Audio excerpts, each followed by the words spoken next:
Hello guys, today we will discuss about how we can submit our sequence in GenBank। अगर आप GenBank में जमा करवाना चाहें तो इसकी जो मेन साइट होती है, इसके दो तरीके होते हैं जमा कराने के। तो आज हम एक पहला जो सबसे इजी वे है सबमिट करवाने का वो सीखेंगे, जिसको हम बैंक 8 कहते हैं। ठीक है।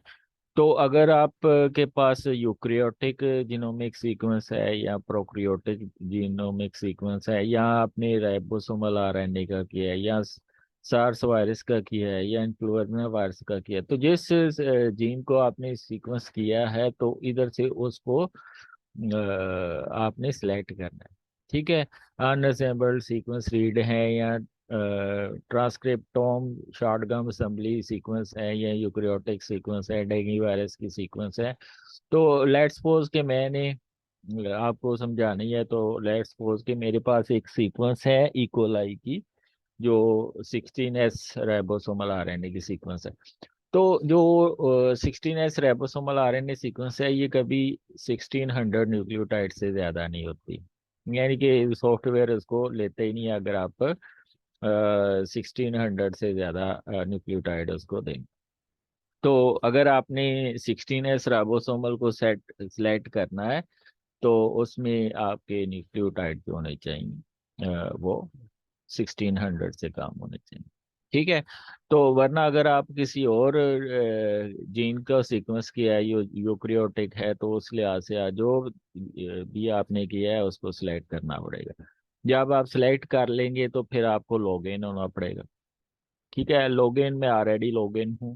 ठीक है। अगर आप लॉगिन नहीं है तो सेकंड स्टेप में वो आपसे आपकी पूरी डिटेल पूछ लेगा। वो कोई नहीं है, आपने जो आपके पास डिटेल है कि आपका इंस्टीट्यूशन कौन सा है, आपका जो ड्रेस जहाँ पे आप जॉब करते हैं वो कौन सा है, वो सारा लिख देना है। उसका पोस्टल कोड क्या है, मसलन लाहौर का है 54,000, अगर आप जो आस में काम कर रहे हैं तो वो आ जाएगा। तो उस लिहाज से आपने पोस्टल कोड लिखना होता है, और दूसरी इंफॉर्मेशन देनी होती है कि आप का इंस्टीट्यूशन कौन सा है, डिपार्टमेंट कौन सा है, और ये सारी चीज़ें लिखनी होती हैं। तो आप जब हो जाते हैं तो फिर आप नेक्स्ट स्टेप पे जाते हैं, स्टार्ट। मैं मसलन 16S राइबोसोमल सीक्वेंस जमा कराना चाहता हूँ इकोलाई की, तो मैं ये स्टार्ट पे कर देता हूँ। तो स्टार्ट पे जब आप जाते हैं तो इसमें आपके पास कुछ ये डेटा आ जाता है कि क्या आप प्रोक्रियोटिक राइबोसोमल आरएनए सबमिशन करवाना चाहते हैं। अगर यस, तो इसमें से किसी एक को टेक करेंगे। अगर यूक्रियोटिक आरएनए सीक्वेंस को टेक करना चाह रहे हैं, जमा कराना चाह रहे हैं, तो इनमें से किसी को टेक करेंगे। और अगर मेटाजोन यानी कि मल्टी सेलुलर एनिमल जो कि माइटोकॉन्ड्रियल कोक्स 1 सबमिशन है, तो फिर उसको आप सिलेक्ट करेंगे। इन्फ्लुएंजा, अगर इन्फ्लुएंजा पे काम किया है तो उसके ऊपर क्लिक करेंगे। अगर आपने नोरो वायरस के ऊपर काम किया है तो उसके ऊपर क्लिक करेंगे। तो it's depends upon the nature of your work. आप ने किसके ऊपर काम किया है, आप उसके ऊपर क्लिक करेंगे। नेक्स्ट जो स्टेप आएगा, नई मैंने सीक्वेंस किया तो न्यू सबमिशन के ऊपर मैं क्लिक कर दूंगा। तो जब मैं न्यू सीक्वेंस के ऊपर क्लिक करूंगा तो मेरे पास ये खुल जाएगा कि आपने कौन सी सीक्वेंस सबमिट करवानी। ठीक है। क्या वो राइबोसोमल आरएनए की है, या कोक्स फ्रॉम मेटाजोन माइटोकॉन्ड्रिया है, या सार्क वायरस की है। तो लेट्स सपोज कि मैंने ये जमा करानी है राइबोसोमल आरएनए की, ये प्रोक्रियोटिक है तो प्रोक्रियोटिक के ऊपर क्लिक कर दूंगा मैं। ठीक है। 16S राइबोसोमल आरएनए है तो उसके ऊपर मैं क्लिक कर दूंगा। अगर लार्ज सब यूनिट होगा तो उसमें न्यूक्लियोटाइड ज्यादा होंगे, तो उसमें ये 1600 से ज्यादा हो सकते हैं न्यूक्लियोटाइड।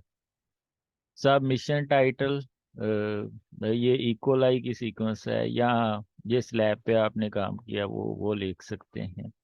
ठीक है। तो इकोलाई के आपने लिख दिया है ये नाम इधर। ठीक है। सबमीटर की डिटेल आ जाएगी, ये अगर आपने नहीं दी तो ये आपको देनी पड़ेगी। नाम आ जाएगा। इसके अलावा यूनिवर्सिटी यानी कि जिसमें आप काम कर रहे हैं, department institute of biochemistry and biotechnology, ये मेरी यूनिवर्सिटी का एड्रेस आ जाएगा। सिटी कौन सी है, प्रोविंस कौन सा है, और पोस्टल कोड क्या है, और कंट्री क्या है, ये आपने लिख देना है। नीचे मेरी ईमेल आईडी, वो दो ईमेल आईडी पूछेगा, एक प्राइमरी जिस पे आपने लॉगिन होना है, और दूसरा जिस पे अगर आप कुछ डेटा भूल जाते हैं तो वो आप ऐड कर सकते हैं। अगर इधर अपना देना चाहें मोबाइल नंबर, तो वो भी आप ऐड कर सकते हैं। ठीक है, लाइक 0092, फिर कांटी पे न्यू पे आपने क्लिक कर देना, तो ये सारी आपकी इंफॉर्मेशन इधर ऐड अप हो जाएगी। ठीक है, तो जब ये इंफॉर्मेशन ऐड अप हो जाएगी, तो आपने जौन सा मेथड डीएनए सीक्वेंसिंग के लिए यूज़ किया होगा वो सिलेक्ट कर लेना। लेट्स सपोज कि मैंने ये 450, ये नेक्स्ट जनरेशन मेथड है। ठीक है, ये से जो है ना आपका एक दिन में सारी सीक्वेंस कर देते हैं। ये सिंगल डाइडी ऑक्सी सीक्वेंसिंग मेथड, ये थोड़ा टाइम लेता है। आपके पास असेंबल्ड सीक्वेंस है कि आपने पहले ही असेंबल की हुई हैं दो तीन जीन्स की? नहीं, आपके पास अनअसेंबल्ड सीक्वेंस है। तो जब आप अनअसेंबल्ड सीक्वेंस रीड्स के ऊपर क्लिक करेंगे, तो फिर कंटिन्यू को प्रेस कर देंगे। तो ये कंटिन्यू पे प्रेस करेंगे तो वो कहेगा रिलीज इमीडिएटली फॉलोइंग प्रोसेसिंग, यानी कि आपने जो डेटा सबमिट करवाया है सीक्वेंस का, उसके रिजल्ट आपको जल्दी चाहिए, या अगर आपने कोई पब्लिकेशन करनी है, या आपको कोई रिजर्व है, राइट रिजर्व रखने हैं, इस डेट के बाद ही वो एक्सपोज हो, तो वो डेट आप लिख सकते हैं। ठीक है, काइमेरा चेक नहीं, आपको किसी किस्म के चेक की जरूरत नहीं होती कि क्रॉस चेक आप करना चाह रहे हैं, उसकी जरूरत नहीं है। फिर आपने जो फास्टा फॉर्मेट में सीक्वेंस की होगी, ये फास्टा फॉर्मेट होता है। मसलन अगर एक सीक्वेंस है, लेट्स सपोज कि मैंने ये डेस्कटॉप पे एक यूक्रियोटिक सीक्वेंस 1600 से लेस न्यूक्लियोटाइड की डेस्कटॉप पे रखी हुई है, जिसका मैंने नाम किया हुआ है sequence 1 16S ribosomal RNA sequence. अब ये सीक्वेंस जो है ये इसी स्टाइल में होती है। इसमें ग्रेटर देन का, ये जो फास्टा फॉर्मेट होता है, इसमें ग्रेटर देन का साइन आगे सीक्वेंस, अगर आप ऑर्गेनिज्म का नाम लिखना चाहें वो भी लिख सकते हैं। तो अगर आपको नहीं पता तो आप सीक्वेंस 1 रख सकते हैं इसको नाम, सिक 1। ठीक है, वैसे आप इधर इकोलाई भी लिख सकते हैं, और उसकी जो सीक्वेंस का नाम भी लिख सकते हैं।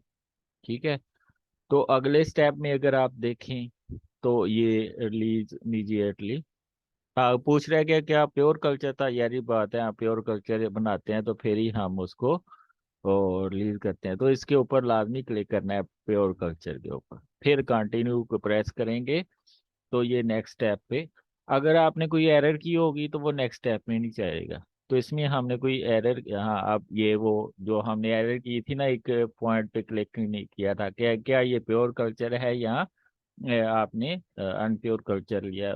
तो आपने प्योर कल्चर लिया हुआ है, फिर उसकी सीक्वेंस किया, तो ये अगले स्टेप पे चला जाएगा। ठीक है, तो ये फास्टा फॉर्मेट के फॉर्म में ये अगले स्टेप में आ गया। ठीक है, कंटिन्यू। ठीक है, तो अगर कोई स्टेरिक साइन शो हो रहा है यहाँ पे, तो इसका मतलब है उसमें कोई आपने या तो आपकी सीक्वेंस सही नहीं है, ठीक है, उसके मुताबिक नहीं है। ये सही है, तो इसलिए ये फिफ्थ सेमेस्टर पे फिफ्थ पॉइंट पे चला गया।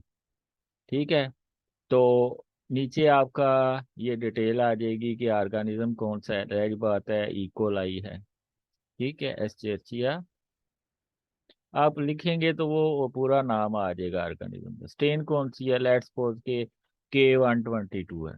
ठीक है, डेयरी प्रोडक्ट्स जो है वो उसका सोर्स है। होस्ट क्या है, होस्ट लेट्स सपोज के आप लिख देते हैं इसके होमोसेपियंस है या कोई और चीज़ है। लेट्स सपोज के मैं लिख देता हूँ होपियंस, ह्यूमन बीइंग जो है। आगे कंट्री को आप ऐड करेंगे, कंट्री मेरी कौन सी है, पाकिस्तान, तो आप अपनी कंट्री का नाम लिख देंगे बड़े गर्व से। ठीक है, फिर अगर आप दूसरी डिटेल देना चाह रहे हैं कि कहाँ से कलेक्ट किया है, कल्चर कलेक्शन कहाँ से की है, आइडेंटिफिकेशन कहाँ पे हुई है, वो कौन सी एल्टीट्यूड और लैटिट्यूड से किया है, फॉरवर्ड प्राइमर कौन सा है, रिवर्स प्राइमर कौन सा है, वो आप डिटेल दे सकते हैं फर्दर अगर आप देना चाहें तो। ठीक है, तो ये आपके ऊपर है कि ये अगर आप डिटेल देना चाहें तो। फिर अगर आपकी ये सारे स्टेप ठीक हैं तो ये अगले स्टेप, ये लिखा आ जाएगा डन। तो फिर वो 6 सेमेस्टर पे रेफरी, रेफरी के कितने नाम आपने डालने हैं, कितने लोगों ने आपका, पहले तो आपका ही नाम होगा क्योंकि आपने काम किया है, तो वो उसके लिहाज से नाम होगा। दूसरा नाम जो आपका सुपरवाइजर होगा, लेट्स सपोज के आपका, मेरा सुपरवाइजर था जाहिद डॉक्टर अनवर, तो उसका नाम आ जाएगा। ठीक है।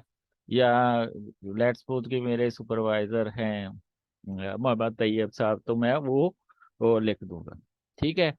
तो ये अभी आपका डेटा अनपब्लिश्ड है, या प्रेस में है तो वो लिखना पड़ेगा। अगर आप लिखते हैं पब्लिश तो फिर आपको उसका डायरी नंबर, टाइटल, सारा कुछ देना पड़ेगा। पबमेड आईडी, आपको पता है जब भी आप कोई पब्लिकेशन करते हैं पबमेड में तो वो एक आईडी मिलता है जिसमें कोई डिजिट होते हैं 7-8, वो डिजिट लिखने होते हैं। फिर रेफरेंस टाइटल क्या है, जर्नल का नाम क्या है, ईयर कहाँ कब पब्लिश हुआ है, वॉल्यूम क्या है, इशू क्या है, पेज नंबर कहाँ से स्टार्ट होता है कहाँ पे एंड होता है, ये सारा लिखना है।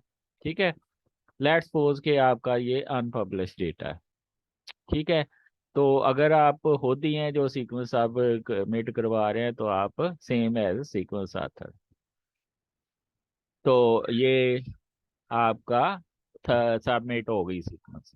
अब आखिरी स्टेप आता है कि रिव्यू के, कहीं आपने कोई गलती तो नहीं की, वो सारा चेक कर लें। ये जो आपकी डिटेल आएगी सर, ये सारी जैन बैंक के स्टाइल में आएगी। लोकस, अगर आपने इक्वलाई लिखा होता तो इधर इक्वलाई लिखा आ जाना था। तो इसमें 720 बेस पेयर है, डीएनए लीनियर टोपोलॉजी है डीएनए की। ठीक है। और इसकी पब्लिकेशन की डेट जो उसको एक्सेशन नंबर मिलेगा उसमें। ये एक्सेशन नंबर अभी आपको मिला नहीं है तो इसलिए इधर मिला नहीं। वर्जन यानी कि किस डेट को पब्लिश हुआ है तो वो उसका रिवाइज्ड वर्जन। कीवर्ड्स, ठीक है, ये आपने को डालने चाहिए, ये शायद मैंने नहीं डाले, तो जो कीवर्ड्स होंगे वो उस ऑर्गेनिज्म के लिहाज से। ये इकोलाई लिखा है तो उसने पूरी उसकी जो उसका टेक्सोनॉमी नीचे दे दी है। रेफरेंस में आ जाएगा बेसिस कहाँ से, और आथर्स, टाइटल, डायरेक्ट सबमिशन की है, इनडायरेक्ट सबमिशन भी होती है। इसी तरह ये सारा जो जिस डेटाबेस में सीक्वेंस जमा करवाएंगे उसी के फॉर्मेट में वो आ जाएगी। ये देखें नीचे उसी फॉर्मेट में जैन बैंक का ओरिजिन का साइन है, नीचे 2 स्लैश लाइन हैं, ये सारा जैन बैंक का स्टाइल है। तो आपने जैन बैंक में जमा कराई है, एनसीबीआई का टूल है, तो उसी के टूल के लिहाज से तो यहाँ पे सबमिट करवा देंगे। ये कल मैंने दोबारा लेक्चर लेना है तो मैं अभी सबमिट नहीं करवाता। तो ये जब सबमिट करवाएंगे तो वो अगर आपका डेटा सही हुआ, ऑथेंटिक हुआ, तो वो आपको 20-25 दिन बाद एक्सेशन नंबर दे देंगे। वो क्रॉस चेक करेंगे, अगर तो सारी जो उसकी रिक्वायरमेंट पूरी होती हुई तो फिर वो आपको पब्लिकेशन एक्सेशन नंबर दे देगा और साथ में जैन बैंक नंबर भी मिल जाएगा आपको। तो ये सिंपल सा प्रोसीजर है। इसी तरह आप DNA data bank of Japan में भी सीक्वेंस जमा करवा देंगे, या एक और टूल है एनसीबीआई का सीक्वेंस इन, उनमें भी आप। लेकिन सबसे जो इजी मुझे लगता है वो यही है, ऐसा और रिलायबल भी है। ठीक है। इसको अगर आप यूज करके सीक्वेंस सबमिट करवाएं तो बड़ा अच्छा रहेगा और आपको जल्दी पब्लिकेशन 15-20 दिन में मिल जाएगी। इसके अलावा आप एम्बल के सबमिशन टूल के अंदर भी जमा करवा दें। इस सब तरीकाकार तकरीबन एक ही है सबका। फर्क क्या है? फर्क ये है कि आप का जो थोड़े से स्टेप्स होंगे इंफॉर्मेशन के लिहाज से वो एक दूसरे से वेरी करें। तो ये आप जब इस तरह सबमिट के ऊपर क्लिक करेंगे तो ये सबमिट हो जाएगा और 20 दिन बाद आपको मेल आएगी कि वाकई आपका डेटा सही है, तो वो फिर आपको सेशन नंबर दे दें। That's all. If you like that video please subscribe that channel. Thank you all. फी मान, जज़ाकल्लाह खैर।